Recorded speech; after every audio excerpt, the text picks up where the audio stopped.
샘터가족 여러분 안녕하십니까. 샘터지기 김덕현 목사입니다. 오늘은 욥기 38장 19절부터 38절까지고요. 오늘 본문에서도 역시 하나님은 욥에게 하나님이 누구신가에 대해서 설명을 하고 계십니다. 욥의 친구들과는 전혀 다르죠. 욥의 친구들은 욥의 고난에 대해서 죄 때문에 대가를 치르고 있다고 말했지만 하나님은 넓은 차원에서 하나님이 누구신가를 가르쳐 주고 계시는 거죠. 38장 19절부터 30절입니다. 19.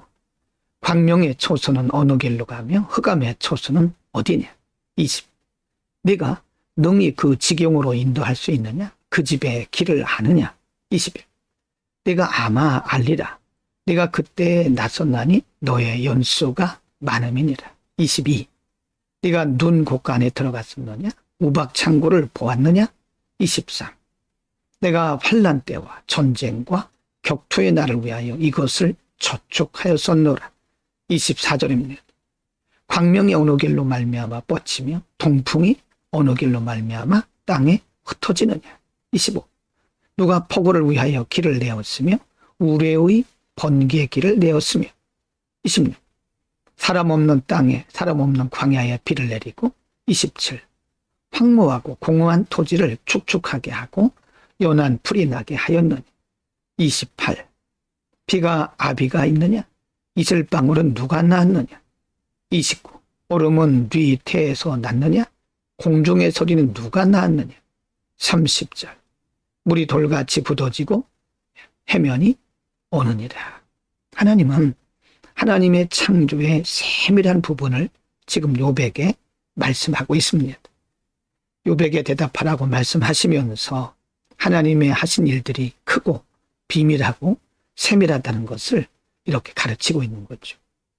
이 세상의 어떤 분야에든지 하나님의 손길이 미치지 않는 곳이 없다는 것을 증명하고 있는 겁니다. 38장 31절부터 38절입니다. 30. 네가 묘성을 메어 떨기 되게 하겠느냐? 삼성의 띠를 풀겠느냐? 30. 네가 12궁성을 때를 따라 이끌어내겠느냐? 북두성과 그 속한 별들을 인도하겠느냐? 34. 네가 하늘의 법들을 아느냐? 하늘로 그 권능을 땅에 베풀게 하겠느냐?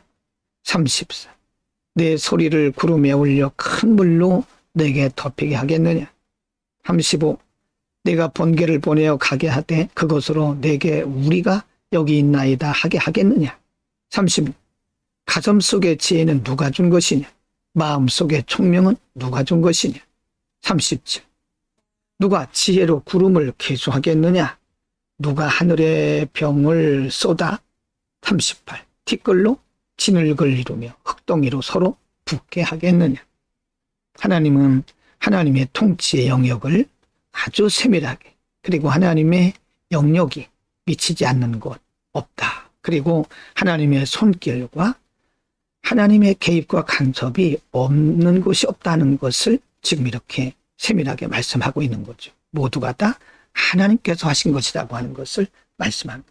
하나님은 고통 중에 있는 욥에게 직접 오셔서 하나님의 하나님 되심을 증거하셨습니다.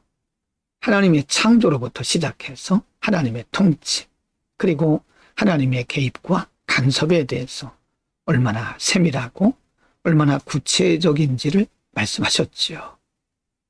하나님은 크고 위대하신 분이십니다. 우리는 매우 작고 무지한 사람들이죠.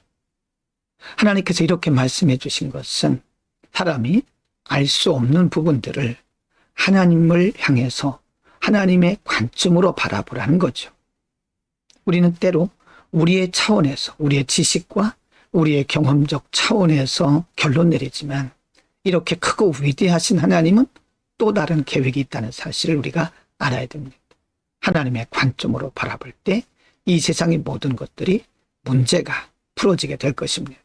물론 우리가 모든 문제 해답을 다 할 수 있는 것은 아니지만 하나님의 관점으로 바라볼 때 우리가 이해하고 믿게 된다는 말씀입니다. 하나님의 관점으로 세상을 바라봅시다. 기도합니다. 거룩하신 아버지, 연약한 미물 같은 우리 인생들이 크고 위대하신 하나님을 알려고 할 때도 있었고, 하나님의 크고 위대하신 계획들을 우리의 차원에서 결론 지었던 것도 있었습니다. 하나님, 이제부터는 우리가 하나님의 관점으로 바라보게 하시고 크고 위대하신 하나님의 뜻이, 하나님의 역사가 진행되고 있음을 믿고 하나님을 신뢰하게 하옵소서. 예수 그리스도의 이름으로 기도합니다. 아멘.